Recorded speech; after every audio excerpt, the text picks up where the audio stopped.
Buenas tardes, Pablo. Buenas tardes. ¿Qué tal? Muy bien, encantado de estar aquí con vosotros. Muy bien, nosotros Un de placer. que nos hayas concedido la entrevista. Bueno, la primera pregunta. ¿Por qué la guitarra?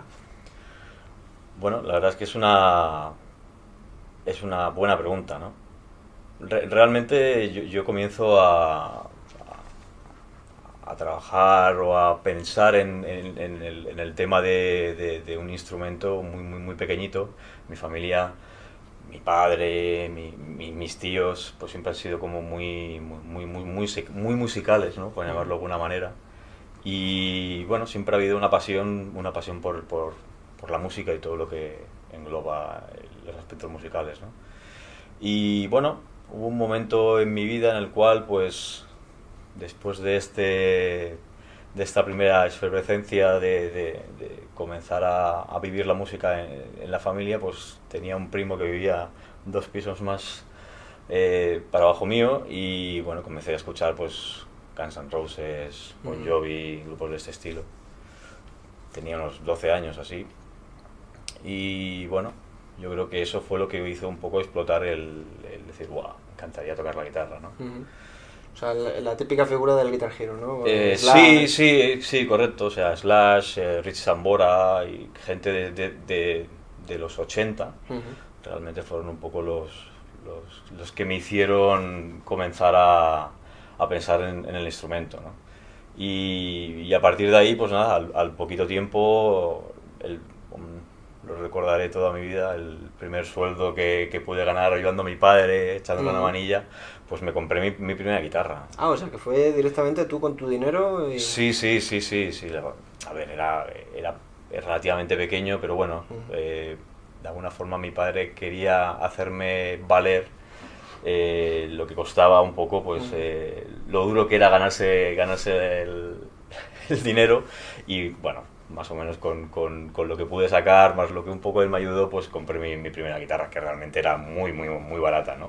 Pero bueno, esa fue un poco la propulsión. Compré eso y a los 3 días las partituras del Appetite de Guns N' Roses, osado de mí, pero bueno, cuando comienzas a tocar un instrumento, yo creo que en mi caso, por ejemplo, pues lo coges con muchísimas ganas, aunque no tengas ni idea ni puedas llegar a tocar la mitad de esas canciones, pues bueno, a mí me gustaban, me encantaba ese primer disco de Guns N' Roses y fue lo que hice, iba sacando pues como podía pequeños trozos y bueno, era gracioso realmente. ¿Tenías algún conocimiento de música a nivel Eh, principiante o...? Tenía un poco, muy poquito, y a partir de comenzar a tocar la guitarra, pues comencé de manera autodidacta, me comencé a meter en bandas locales, comencé, pues bueno, de cierta manera también a estudiar con gente que sabía mucho más que yo, y bueno, todo eso pues me ha ido haciendo crecer como músico, ¿no? ¿Cómo es ese momento, en la primera banda? Pues mira, la primera banda se llamaba Clausura y la formamos pues colegas del instituto. Ya te digo que fue realmente al poquito tiempo de tener una guitarra en la mano todos, tanto el bajista como el batería era algo más experimentado que nosotros, pero todos comenzábamos casi de cero, o sea, no teníamos ni idea, sabíamos 3 acordes y nos metíamos en casa del bajista en los primeros ensayos a hacer ruido realmente, porque no hacíamos otra cosa.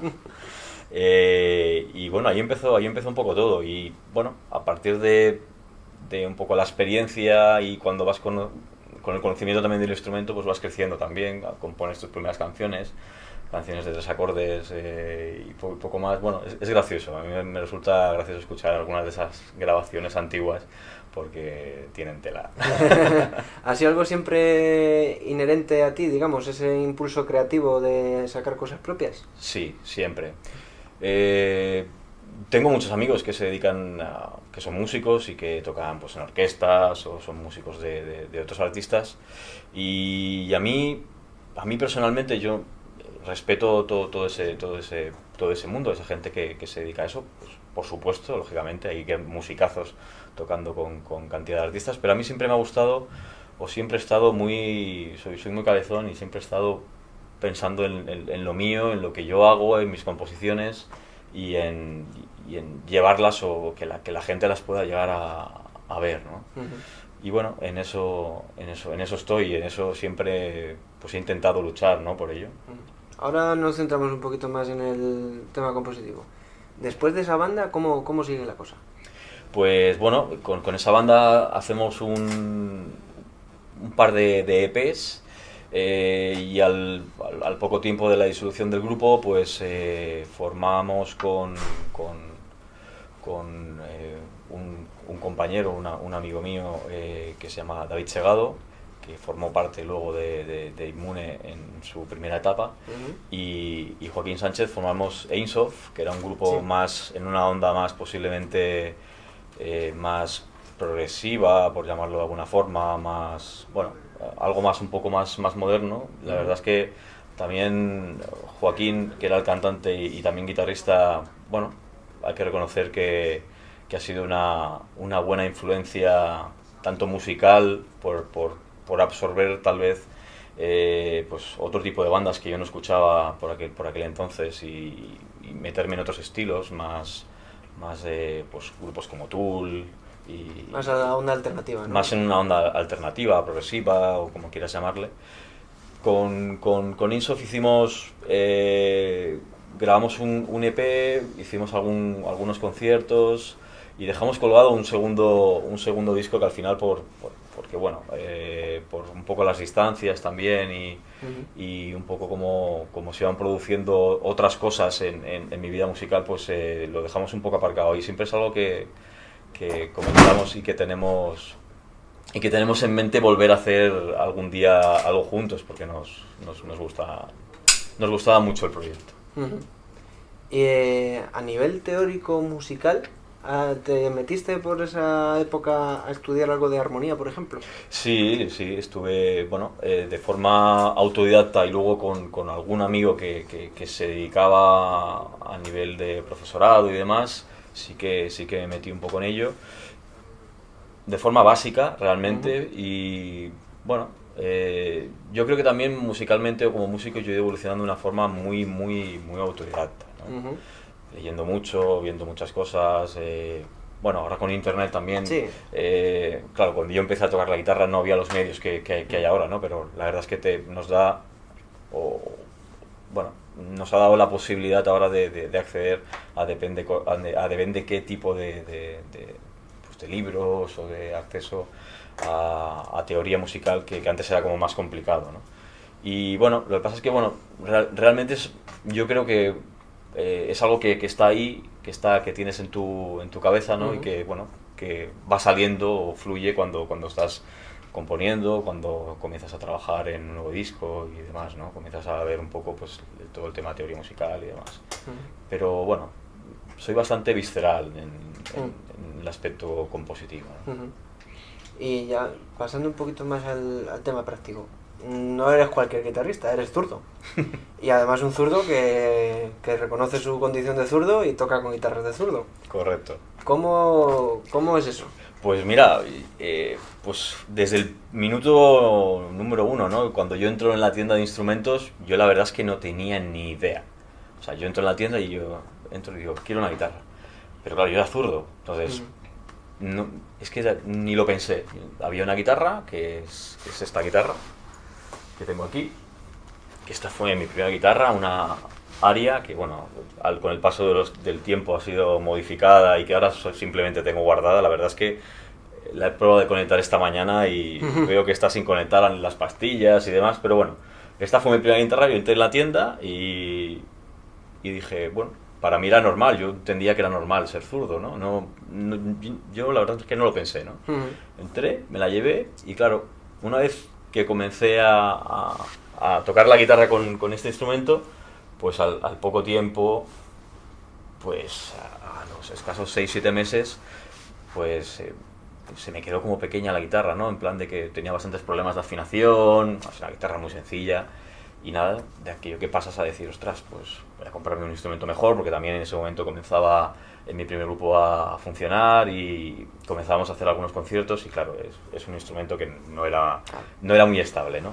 Y en ese momento fue cuando me di cuenta de que realmente por aquel entonces era complicado encontrar instrumentos zurdos, no todas las marcas. Por aquel entonces tenían una gama de instrumentos zurdos, o muy concretamente, pues de todas las gamas, 1, 2 instrumentos, normalmente instrumentos de gamas relativamente bajas. Y bueno, y en ese momento me acabé comprando una Korg Viva, un acabado así natural, muy bonito, con un puente Flux Rose. Y me acompañó una buena temporada. La verdad es que, bueno, esta es una guitarra que estaba bien para lo que... Para el precio que tenía, ¿no? Pero bueno, en aquel momento ya me comencé a dar cuenta un poco que era un poco complicado conseguir, depende de qué instrumentos, y además en este país, que es otra de las cosas que años atrás, ahora tal vez es más fácil. Internet, como decía antes, también ha abierto posibilidades de comprar o de acceder a instrumentos en Estados Unidos o en otras partes del planeta, pero antes era sumamente complicado, ¿no? Es decir, que viajaras a ese sitio a comprarlo, ¿no? ¿No te planteaste en ningún momento reaprender como un diestro? No fue una opción. Yo soy muy cabezón, como te decía, y seguía ahí con el RQR, siendo zurdo, y no me lo he planteado nunca. A veces sí que es cierto de que haces un poco el tonto, ¿no? Comienzas a tocar con la derecha y yo reconozco que ya no tengo paciencia para hacer un cambio, pero por aquel entonces tampoco, no me lo planteaba. En el momento que tuve esa segunda guitarra y comencé a tocar, no me lo planteé. No me planteaba, ostras, podría haber tocado con la derecha. No era un planteamiento. ¿Y cómo sigue un poco después de esta... ¿cómo era el nombre, perdona? ¿De la segunda banda? Aimsoft.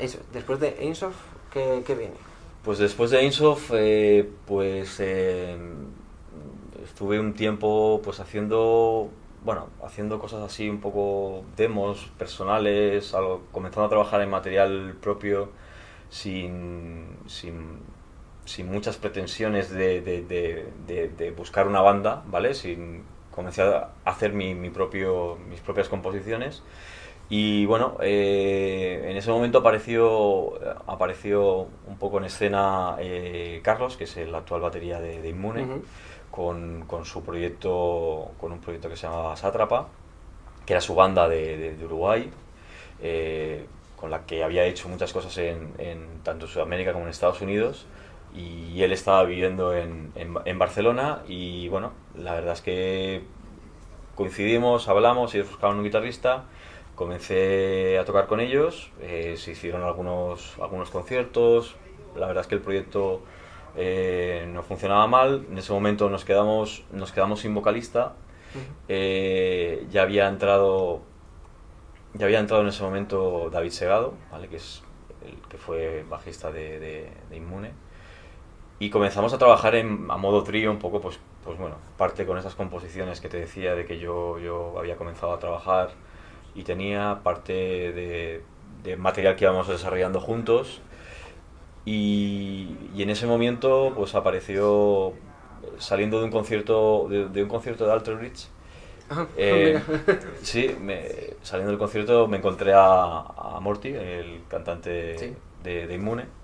Morty ya lo conocía de años atrás por su experiencia con el Fantástico Ombreval y demás. Esquizo, ¿no? Por aquella época. Sí, bueno, lo conocía previamente Esquizo, en la época más del Fantástico Ombreval, algo con Esquizo, lógicamente.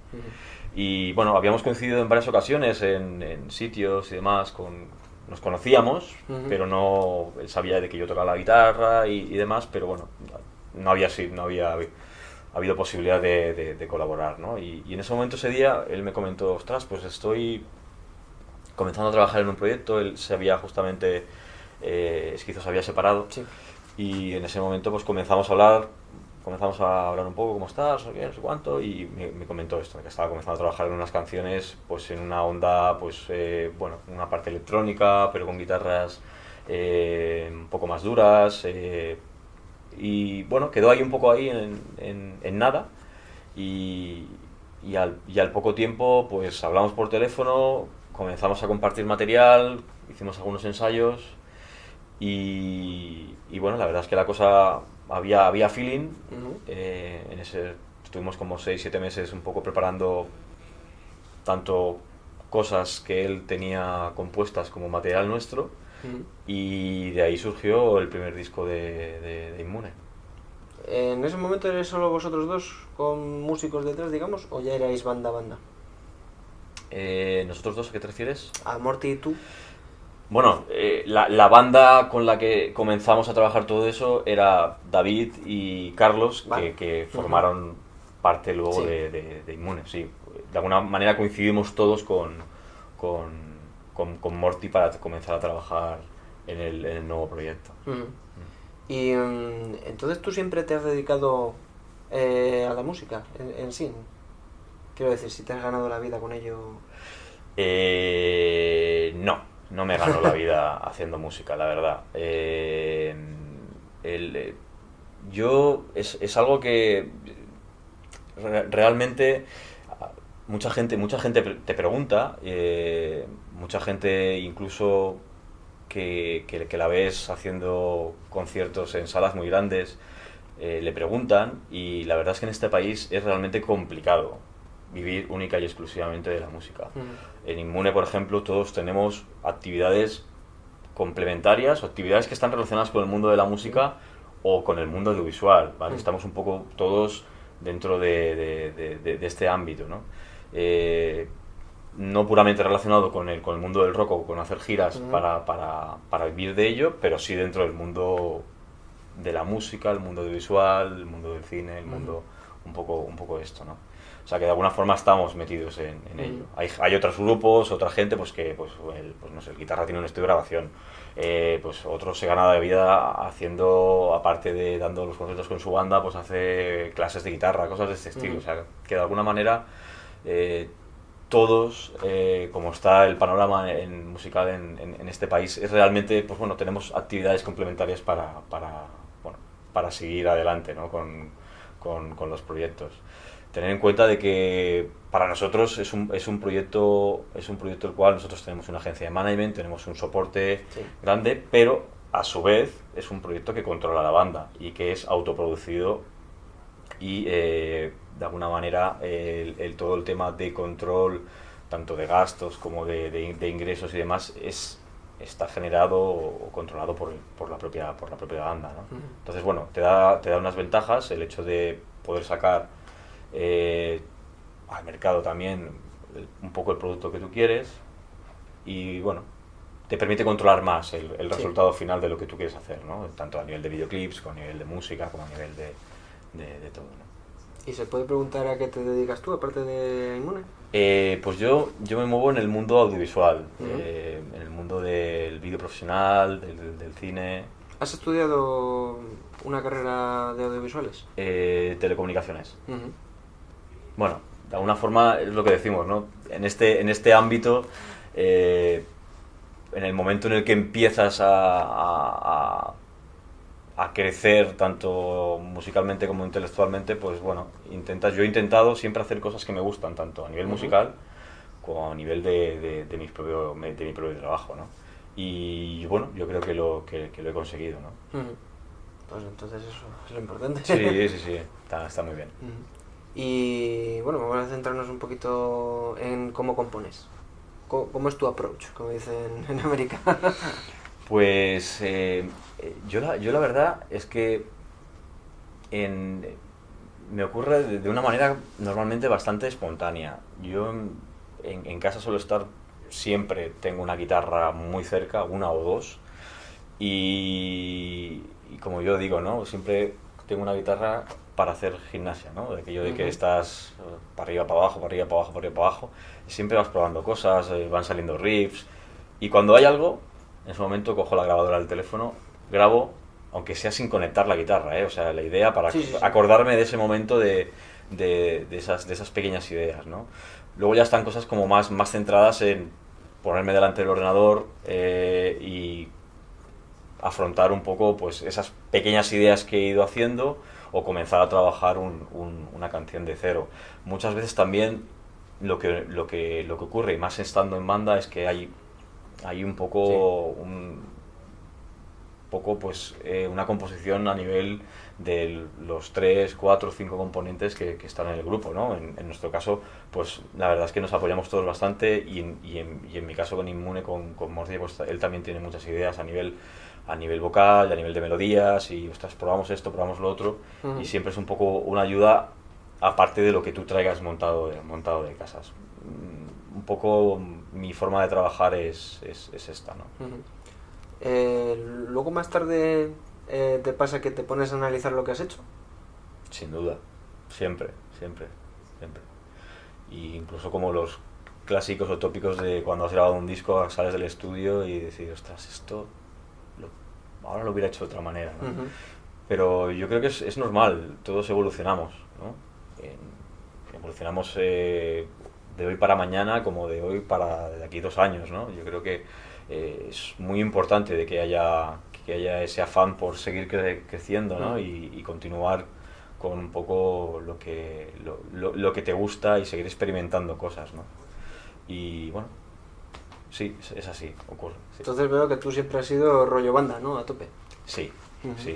¿No te planteas lanzar algo? Estoy trabajando en cosas, sí, porque además en estos 3 últimos años he estado en el NAMM haciendo demos para alguna de las marcas que llevo. Te voy a preguntar ahora sobre eso. Y sí, me planteo, estoy comenzando a darle vueltas, todavía no... Estoy en ese punto del sofá, ¿vale? Que comienzo a grabar pequeños riffs con el teléfono, pero sí, de cara a final de año mi idea es tener 2, 3 canciones pues instrumentales, una onda sí, un poco en esa vertiente para también poder tocar en las demos que yo hago cuando hago un clinic o cuando toco pues en feria y demás. Y a la hora de arreglar, ¿lo planteas de algún punto de vista teórico o simplemente como te va sonando? ¿De arreglar una canción? Sí, a la hora de tener una base y luego ir haciendo todo. Yo cuando comienzo a componer las canciones, los temas los suelo dejar muy básicos. Muy básicos. ¿Por qué? Porque, claro, hablando de Inmune ahora mismo. Sí. Los suelo dejar muy básicos porque Morty genera unas partes vocales a veces muy complejas, incluso complejas a nivel de la cantidad de voces que hay en estribillos y demás. Intento dejar las partes súper abiertas para luego acompañar o ayudar a que la canción crezca, ¿no? No soy un guitarrista que mira por él desde el punto de vista de egos o cosas de este estilo. O sea, yo creo que la gente que ha podido escuchar los discos de Inmune, cuando hay un solo, pero soy una persona que intenta pues ir añadiendo pues esos pequeños detallitos que se van escuchando en las grabaciones, esas pequeñas cosas que complementan muy bien y que ayudan a que las canciones o las partes a nivel vocal crezcan, ¿no? Y bueno, esa es un poco mi idea, ¿no? De alguna manera es que hacemos canciones, no hacemos música para guitarristas, en el caso de Inmune, ¿no? Sí. ¿Cómo afrontas el momento de voy a hacer un solo? Pues la verdad es que normalmente es algo que lo suelo dejar para el final del todo, como te decía, en el momento que más o menos están montadas las canciones. ¿En el momento de estudio o todavía en local, digamos? Bueno, depende, hay temas que las partes de solo pues se han añadido en un apartado final en el estudio. Aquí podría quedar muy bien un solo. No siempre tiene que haber un solo de guitarra, ¿no? A mí me encantan y a Miki, el otro guitarrista de la banda, igual. Pero bueno, hay canciones de que los pide y hay otras que no vas a meter con calzador un solo de guitarra porque sí, ¿no? Hay en ocasiones que surge y estás en el estudio, ostras, aquí quedaría bien un solo. Y bueno, se plantea, se comienza a trabajar, me llevo la base a casa y comienzo a pensar en melodías, un poco también la melodía que está cantando Morty o algo que complemente bien esa melodía para que tampoco difiera mucho la idea del solo, porque yo escucho mucha música y a veces estás escuchando una melodía vocal, un estribillo, una estrofa y ves el solo que se va totalmente en otra dimensión, que es como que estás enseñando de que eres muy bueno, que eres muy rápido y no tiene más sentido que ese, ¿no? Entonces intento aportar melodía a esas partes de solo, en la medida de lo posible. ¿Improvisas en el primer momento, a lo mejor? Sí, en un primer momento pues sí, veo la progresión de acordes y sobre esa progresión de acordes veo qué cosas o qué escalas pueden encajar un poquito mejor. O sea, piensas también en escalas, Sí, ¿no? pienso un poco en qué cosas pueden encajar mejor, sí. Y a partir de ahí, pues, también dejo que fluya un poco. Hay cosas... Es muy típico, ¿no? Pero la verdad es que en el estudio de grabación muchas veces esas primeras ideas son las que mejor funcionan. Los primeros takes, una vez trabajado lo que más o menos tienes en mente, son las que mejor funcionan y las que también dan esa espontaneidad, naturalidad, ¿no? A una canción, ¿no? Y cuando piensas en escalas, ¿lo haces desde un punto de vista tonal o modal? Me fijo un poco también en el aspecto tonal, en la parte en la cual va a ir el solo de guitarra, sí, en la tonalidad que estoy trabajando, y a partir de ahí me considero un guitarrista muy... en ese aspecto, a la hora de solear, muy influenciado por esos primeros guitarristas, ¿no? Pues, Slash, salvando mucho las distancias, no, Dios me libre, no me parezco para nada, pero me refiero que ese aspecto del tipo de escalas, notas introducidas en un solo, ese tema más pentatónico posiblemente, de alguna manera yo creo que el hecho de haberlo mamado desde pequeño con las bandas que me gustaban, pues me han hecho un poco crecer en estas vías, ¿no? ¿Te consideras más músico de estudio o vives más el directo? Las dos cosas tienen su magia. El estudio de grabación o vivir el estudio es algo que te aporta cosas muy bonitas. Y el escenario es el subidón, esa adrenalina, esa droga que nos mantiene vivos, yo creo que a todos, ¿no? El hecho de cuando paras una temporada en la que no tienes conciertos te falta algo, ¿no? Pero el estudio también tiene esa magia, ¿no? De cuando estás componiendo una parte, cuando salen unos arreglos, cuando en un momento determinado pues a lo mejor sale una canción de que no estaba prevista. Nos pasó con el primer disco, incluimos una canción que salió en el estudio de grabación. Cosas de estas que son la magia del estudio, ¿no? Ya centrándonos también un poquito en el tema afinaciones, porque a mí te debo de confesar una cosa. Cuando vi las primeras entrevistas que hacías tú para Boutique Profiles, creo que eran, decías que tenías la Drop D y la Drop B en sí. En sí, vale, es sí estándar. Sí, es sí estándar. O sea, realmente esto es curioso, pero viene de un poco de la parte de los temas que tenía compuestos Morty y nuestro productor Gorka. Habían comenzado a trabajar en algunas canciones. Gorka en ese caso trabajaba con una guitarra de 7 cuerdas y claro, yo la afinación que usamos para alguna de esas canciones en el primer disco era quitar la primera cuerda de una guitarra de 7 cuerdas, ¿no? Claro. No es una afinación barítona tampoco porque no lo es, es una afinación realmente estándar, ¿no? Tienes si, mi, o sea, es como añadir la séptima cuerda en sí a la guitarra, ¿no? Y claro, ahora realmente lo piensas y de forma práctica, claro, yo añadiría una tercera afinación, por ejemplo, ¿no? Sí, para este disco universal, el último disco lo pensamos.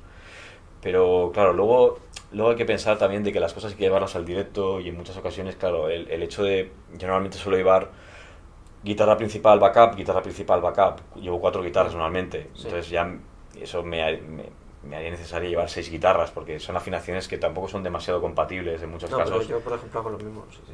Claro, es que no hay otra forma de hacerlo, ¿no? Entonces, bueno, ya te complica un poco más si cabe el hecho de llevar otra guitarra. Aunque bueno, últimamente, la verdad que como backup estoy utilizando un pedal de Digitech, el Drop, que funciona realmente muy bien. O la Engrum, por ejemplo, lo utiliza bastante como antes. Sí. y funciona muy bien. Es algo que lo tengo montado en la pedalera y que bueno, no lo uso a no ser que hubiera algún problema, ¿no? Pero en alguna ocasión de que tenga algún ensayo en el que a lo mejor no me traigo la otra guitarra y demás, Sí. la verdad es que suena muy natural y no tienes esa sensación de decir, ostras, Es falso, ¿no? Sí, No que es suene digital. falso, digital, ¿no? Suena muy natural, ¿no?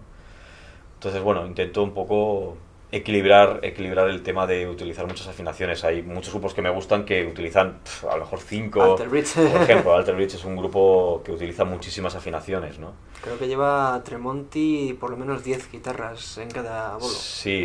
El año pasado, yo con Tremonti coincido en muchas ocasiones. El año pasado en el Rockfest, cuando vinieron con Alter Bridge, pues estaba en el backstage con ellos en el escenario y subí arriba con él, digo, ostras, porque quería ver una guitarra de 7 cuerdas que él llevaba. Ah, sí, la especial que le hicieron para... Y para ver un poco, porque me estaba pensando en ese momento en hacerme una play de stock de 7 cuerdas. Y claro, comienzas a ver todas las guitarras que lleva y los backups de cada una, ¿no? Y llevan muchísimas afinaciones. Incluso con Tremonti en gira, Sí. recuerdo que me comentaba que llevaba como 12 o 14 guitarras. Es que es una pasada. Bueno, esto hace de que todo el tema de producción también sea un poco diferente, ¿no? Pero bueno. ¿Con qué En te fin. encuentras más cómodo? ¿Con drop o con estándar? Yo me encuentro muy cómodo con la afinación en drop, sí, muy cómodo. Es algo que desde la época de Insoft comencé a utilizar y he seguido usándola, ¿no? Ahora también la posibilidad de que la afinación que comenzamos a utilizar en Inmune en sí, pues bueno, me ha dado esa posibilidad de tener ese peso, ¿no? Mucho mayor. Y también está muy bien para romper un poco, ¿no? Por el tipo de afinación. A veces tiendes a hacer cosas relativamente que pueden llegar a ser parecidas. Sí. Y la afinación también te ayuda un poco a romper en determinados momentos en el concierto, incluso con canciones más pesadas o con una afinación diferente, ¿no? ¿No te has planteado una guitarra barítono? Sí, he tenido alguna, pero realmente no tengo ningún problema con usar usar la escala normal con la afinación que llevo. Las guitarras lo soportan perfectamente, la tensión para mí es adecuada, no tengo problemas con eso. ¿Llevas locking tuners en todas las guitarras? Sí.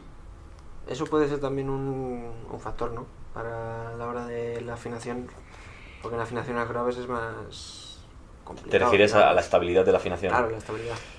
Yo es que la verdad es que con PRS me da una tranquilidad en cualquier tipo de situación. Es algo que es básico para mí y entiendo que para cualquier músico, ¿no? O sea, yo me planteo, subo a un escenario, subo con la guitarra a tocar y soy muy maniático con el tema de la afinación, pero en el 95% de los casos lo que ocurre es que la guitarra está afinada. Entonces, la estabilidad de afinación es muy importante y, lógicamente, como decías, cuando afinas en afinaciones más graves, incluso más, ¿no? Y el tipo de afinador que llevan estas guitarras funciona realmente muy bien. Y me da una estabilidad muy grande. También hay otro problema. Si he probado guitarras barítonas, he tenido alguna cosa, pero el tema es que para acceder a un tipo de guitarra barítona de PRS, en este caso, tienes que irte a la gama Pirate Stock, porque no fabrican zurdas ninguna guitarra, ¿no? Yo la verdad es que uso PRS desde hace muchos años y me planteo esas posibilidades, me las planteo con ellos, no me las planteo con otras marcas, ¿no? Entonces la guitarra barítona que hay de la gama americana, creo que ha salido una Tremonti, han hecho hace relativamente poco. Luego sí, en la gama SE sí que han tenido... Yo tengo la 277. Tienen esa y un par de modelos más. Y bueno, pasa que esas guitarras no han estado zurdas. Claro, es que se me estaba olvidando ese detalle.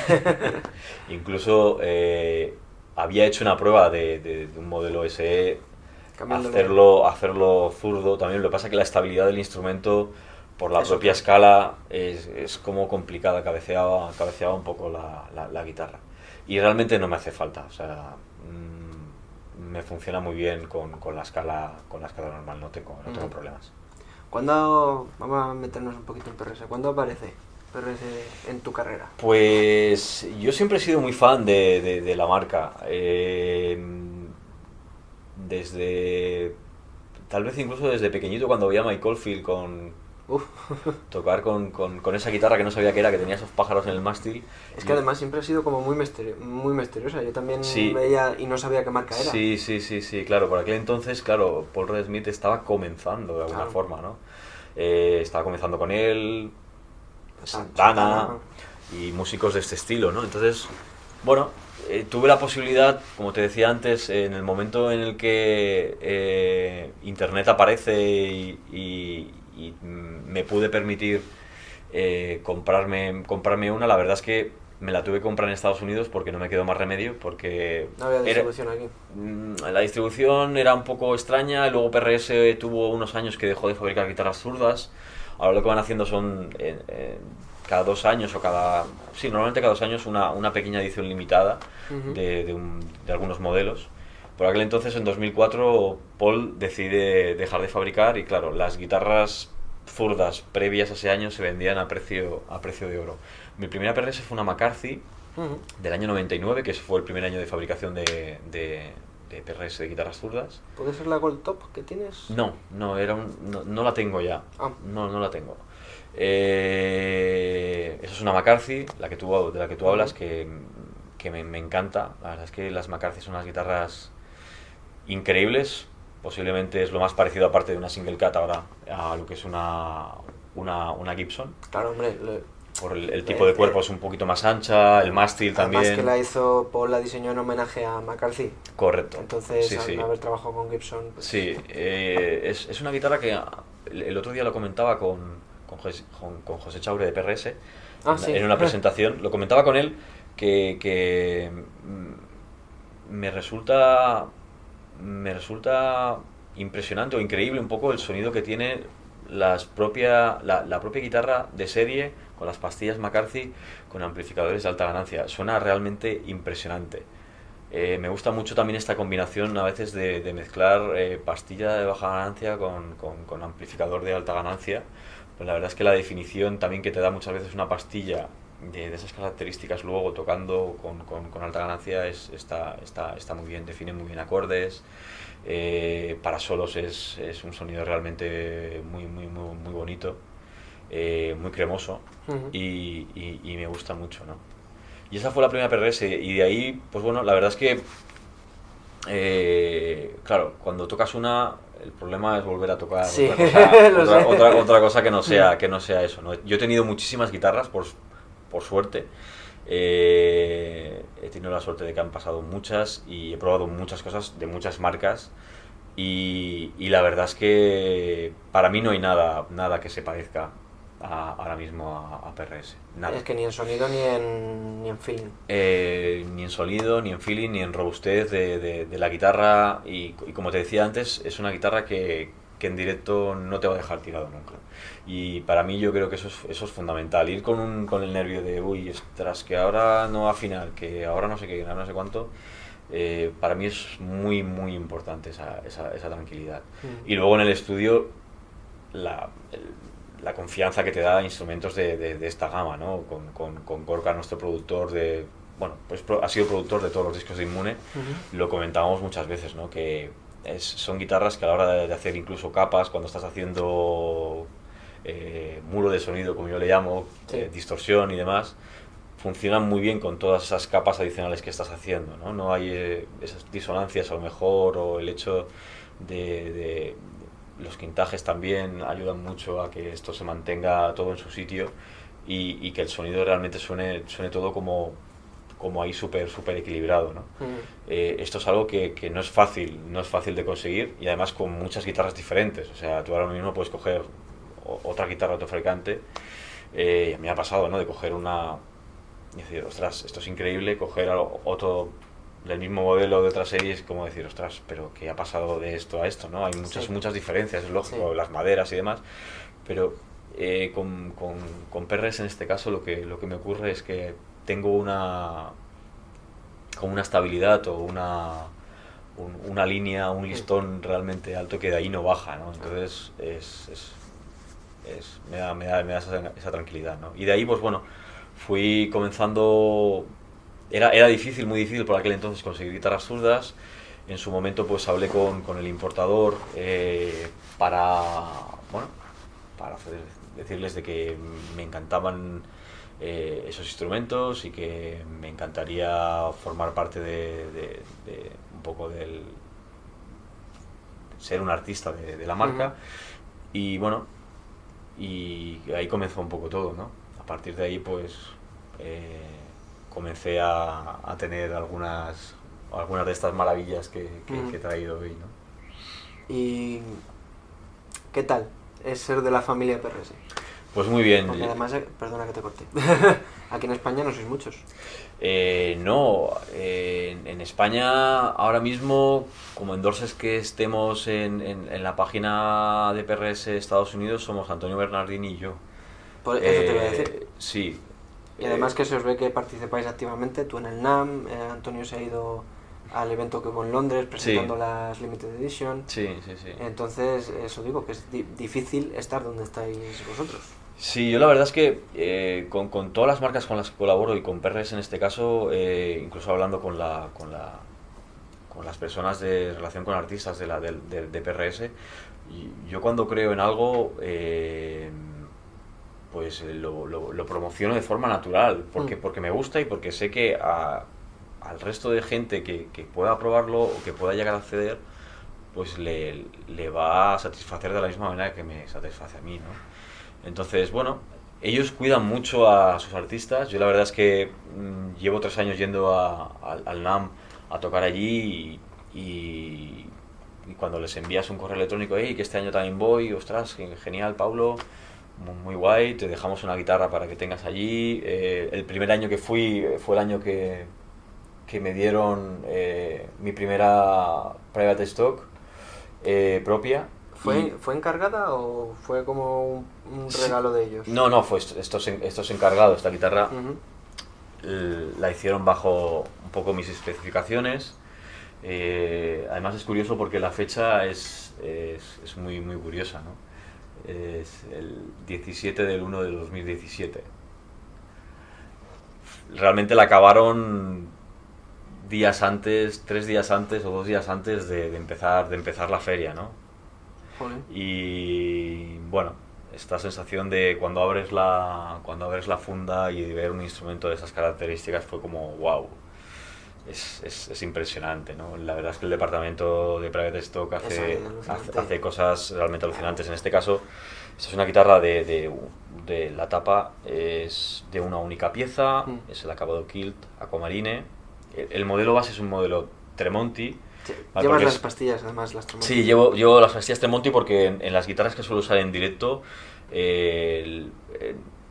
cuando no uso McCarthy suelo usar este set, ¿vale? Normalmente en la posición de puente. Y bueno, en mi caso, para hacerlo también un poco diferente, la verdad es que es muy, muy raro, muy difícil ver una single cut zurda, porque no las hacen zurdas en los modelos Core. Y solo las hacen en Private Stock, ¿no? En este caso el diapasón es de ébano. ¿Por qué ébano? Porque quería un poco hacer algo diferente del típico instrumento con Rosewood que ya tenía en otras guitarras. También diferenciarlo un poco, o sea, diferenciar un poco el sonido. Hacerlo más tuyo, ¿no? Sí, en este caso mi elección fue un mástil de arce, con el mismo acabado también que tiene el cuerpo. También por eso, ¿no? Por diferenciar un poco. Claro, porque el Tremonti lleva caoba. Sí, normalmente lleva caoba, aunque el modelo barítono si no recuerdo mal, es arce. Y bueno, era un poco buscar un instrumento un poco diferente, con unas características diferentes que me parecían muy, muy interesantes. Es una guitarra cañera, sin duda por el propio. Sí. Una guitarra que tiene mucho sustain y demás, pero también está muy bien compensada con el tema de tener el mástil de arce, el de pasón de ébano. Compensamos un poco, cambia un poco del típico sonido Gibson, ¿no? Sí. De toda la vida, ese sonido más gordo, ¿no? Es algo más moderno.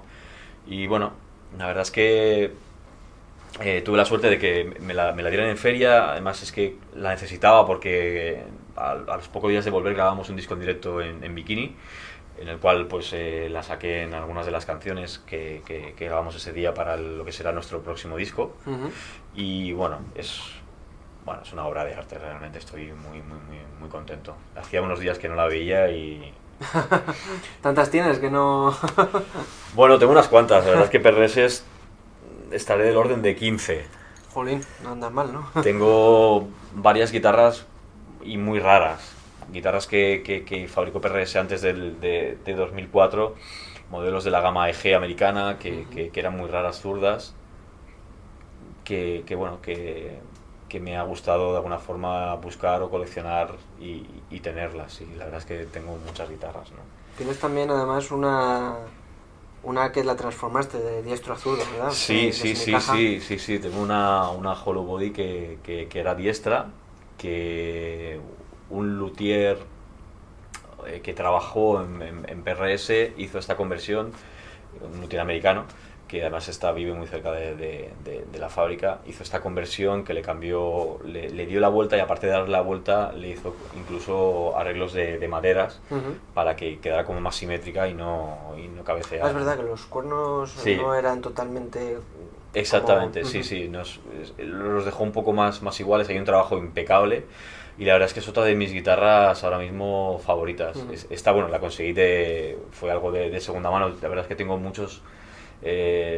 conozco muchos zurdos en el planeta, y aparte muchas tiendas fuera, en Estados Unidos principalmente, bueno, conocen de que colaboro con la marca, pero que Ujú. cuando hay algo así mega raro a veces pues me llaman, y si me interesa pues mira, pues a veces compro alguna guitarra de este estilo, ¿no? Al Ah, margen de la relación que pueda tener con PRS, ¿no? ¿Qué ventajas te da ser un artista PRS?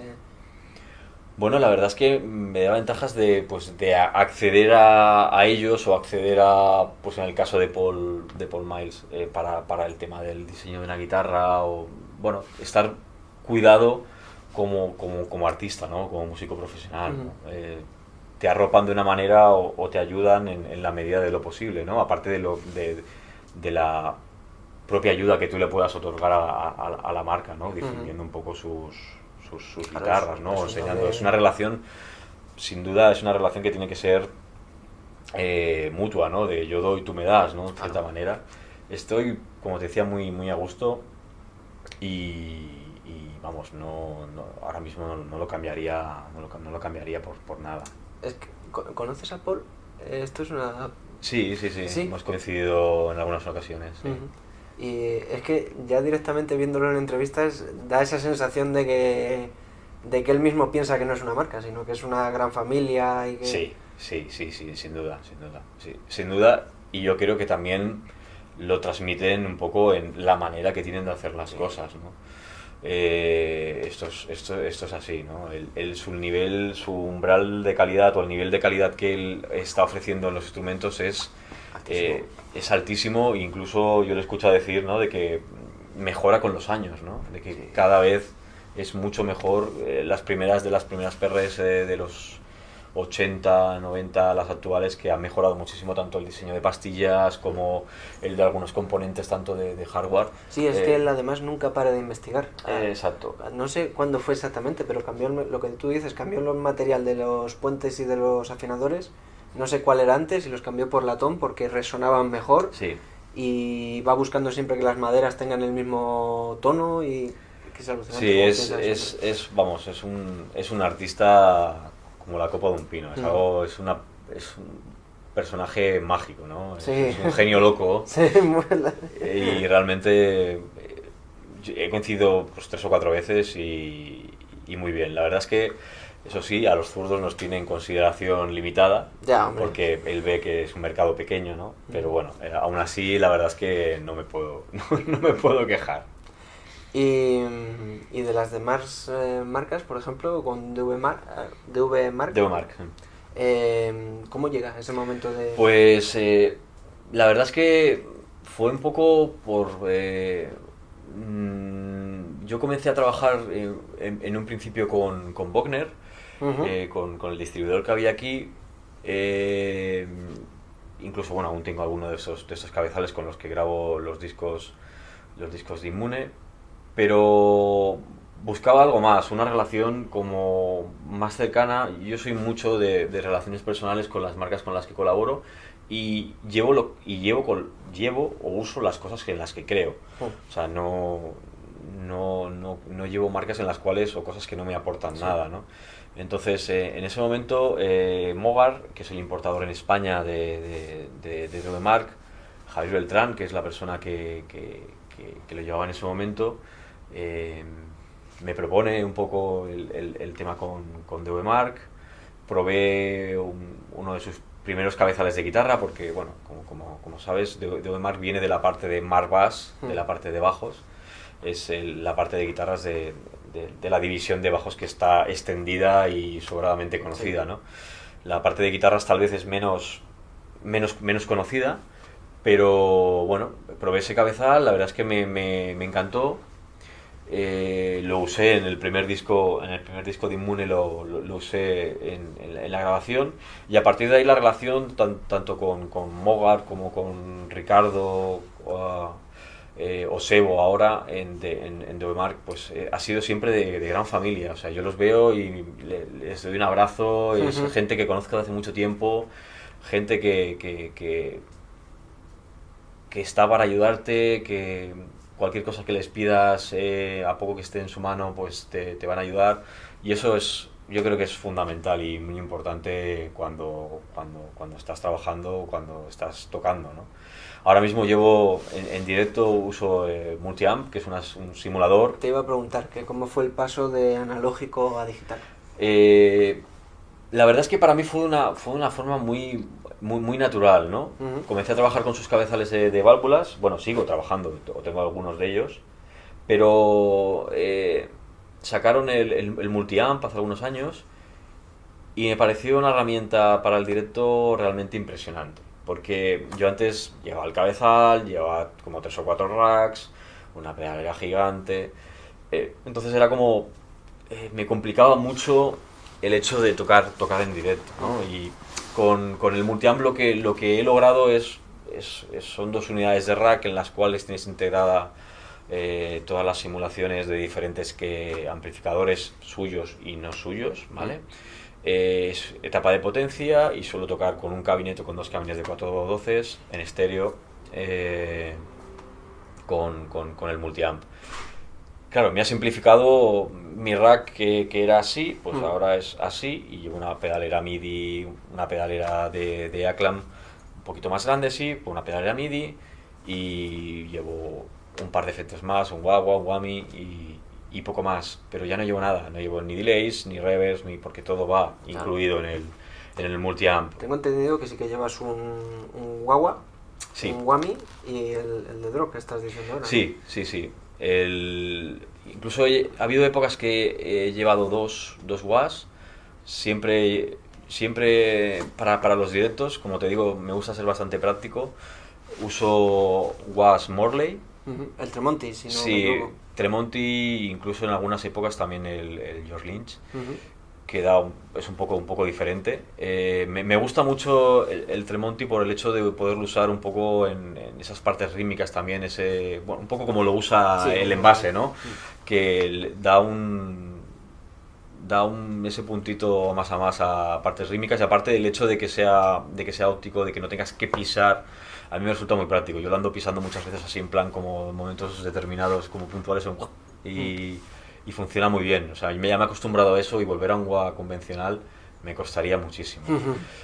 Y bueno, desde el NAMP pasado, la verdad es que yo siempre he usado Morley. Habíamos hablado en algunas ocasiones años atrás, y desde enero pues formo parte del roster de artistas de la marca, y bueno, muy contento también, porque los he usado siempre. Y como te decía, hubo una época que también usaba por este lado el Morley, y luego pues llevaba otro wah convencional con pulsador para otro tipo de sonido, depende qué solos, ¿no? De guitarra en algunos casos. pero no me resultaba práctico, la verdad, porque estoy tan acostumbrado al Morley y al sonido del Morley que los llevo, ahora llevo en exclusiva normalmente el Mark Tremonti. Y hablando de cuerdas, ¿estás con Optima?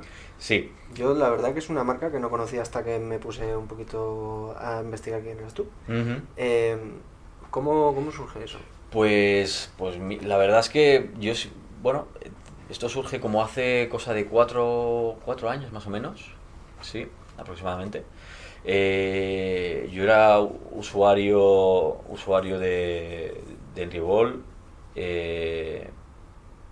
y la verdad es que en un momento determinado me llega un juego de cuerdas de esta marca con en ese caso no tienen dos modelos, tienen las cuerdas convencionales pues de toda la vida y un poco las cuerdas que tienen este acabado pues bañadas en oro, ¿no?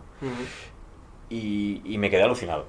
Dije, wow, la cuerda dura mucho más, mantiene mucho más el brillo de cuerda nueva, el tacto de la cuerda que me llegó a mis manos era el modelo que usa Brian May, que es una cuerda como más durita. Brian no toca con púas de plástico, sino toca con... Sí, con el penique. Entonces, claro, él necesita realmente que la cuerda sea cachas para poder tocar, ¿no? Entonces, bueno, hablé con ellos. La verdad es que André, que es el CEO de Optima Strings, tengo una relación, ha habido un contacto increíble, feeling absoluto, y bueno, comencé a usar ese modelo de cuerda tal vez más durita, ¿vale?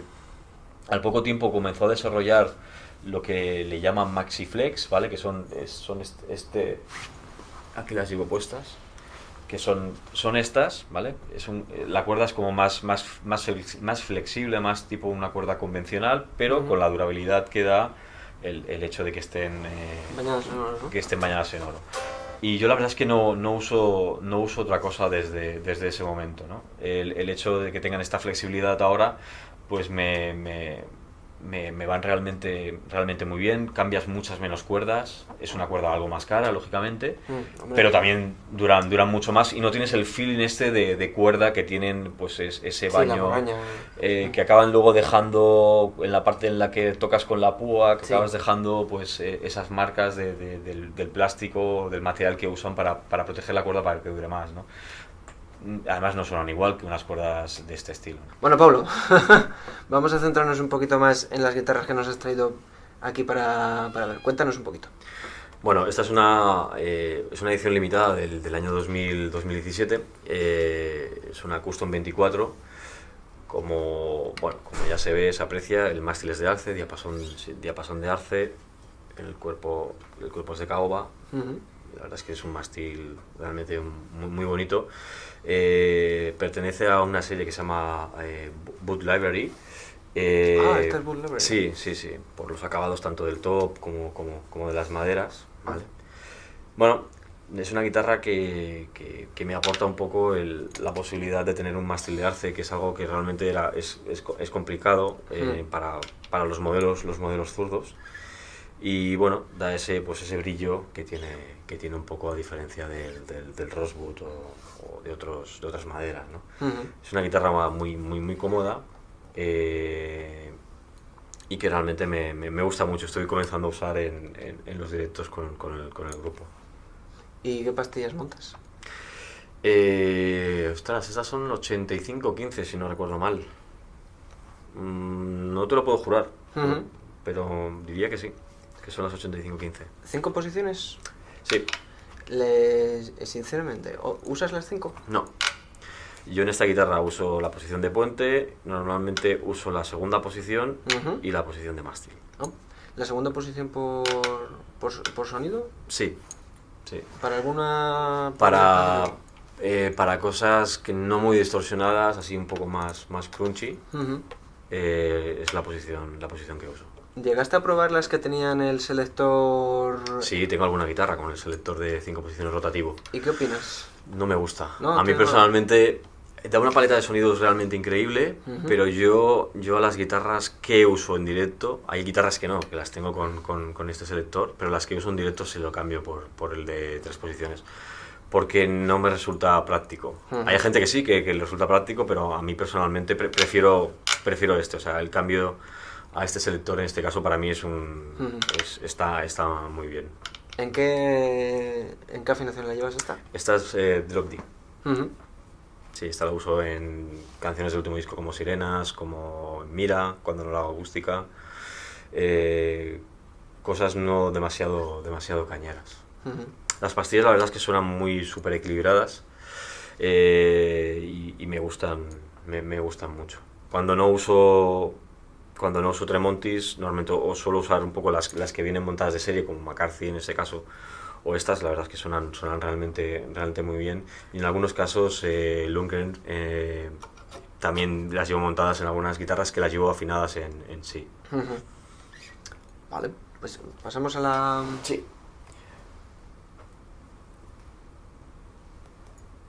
Y bueno, la tercera, bueno, más bien la cuarta guitarra que he traído, pues es esta edición con este acabado satinado. Es una guitarra de la línea o de la gama coreana, de la marca.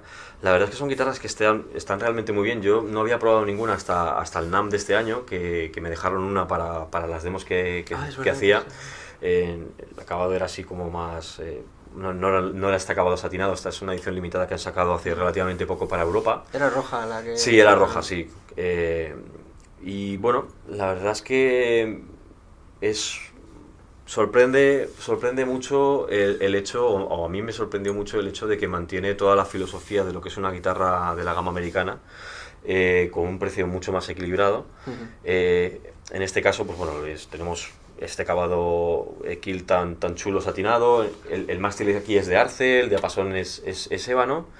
Es muy estable de afinación, cosa que te decía que yo soy muy maniático antes. Y realmente suena muy bien. Es una guitarra que comenzaré a usar en directo, sin lugar a dudas. Es que realmente, vamos, como lo explica Chaure de las clínicas que he visto yo de él, la única diferencia entre esta y una Core es que el cuerpo son 2 piezas. Normalmente sí, suelen ser 2, incluso pueden llegar a ser, dependiendo del modelo 3 piezas. Esta no es la gama S2, es la gama Corea, ¿vale? La S. Sí, pero la verdad es que de tacto, de feeling, de afinación, como te decía, incluso de sonido, las pastillas que monta son las 8515S, que no son de la línea americana también, pero son unas pastillas que suenan realmente muy bien. Es una guitarra que la conectas y dices, wow. A mí me gusta mucho, la verdad. Y el acabado es precioso, este acabado satinado. Me parece muy chulo y pega un poco con el look también de la banda. Sí. Y te oí en una entrevista decir que tú eras más de 22 trastes. ¿Por qué es esto? Para mí es un tema tal vez de comodidad. Siempre he tocado con guitarras de 22 trastes. Bueno, esta es una 24, tengo una eriza verde también que es una 24. Pero es cierto que tal vez es el hecho de que me siento más cómodo con los 22 trastes que con los 24, ¿no? Luego, bueno, está el tema, yo un poco subjetivo, de que hay gente que dice que suenan mejor las 22 que las 24 y bueno. A mí personalmente las 24 me suenan, no sé si mejor, pero distintas. Distintas, sí. Sí, porque ya el hecho de que las pastillas... El hecho de decir mejor con guitarras de esta gama es un poco complicado, es algo diferente. Para mí básicamente es un tema de feeling, nada más. Esto es una 24, por ejemplo. Pero bueno, muy bien. La verdad es que son guitarras que están muy bien. Esta línea está toda, hay una línea completa en este acabado satinado, tanto zurda, esta es la única zurda que hacen, y luego hay varios modelos diestros, tanto barítono como 7 cuerdas, hay la estándar diestra de esta. Con Floyd Rose creo que también. Sí, también. Y bueno, están muy bien. La verdad es que por lo que me están diciendo, desde PRS se está midiendo, es una guitarra que se está vendiendo muy bien, porque es un acabado que a la gente le gusta mucho. Sí, además yo creo que el hecho de que sea una edición limitada la hace más atractiva. Sí. Además creo que las están haciendo de precio de venta al público más baratas que las, digamos, normales. Entonces creo que eso es un factor acertado. Bueno, pues ya está, Pablo. Muy bien. Muchas gracias por recibirnos y por atendernos. Gracias a vosotros. Nada. Venga.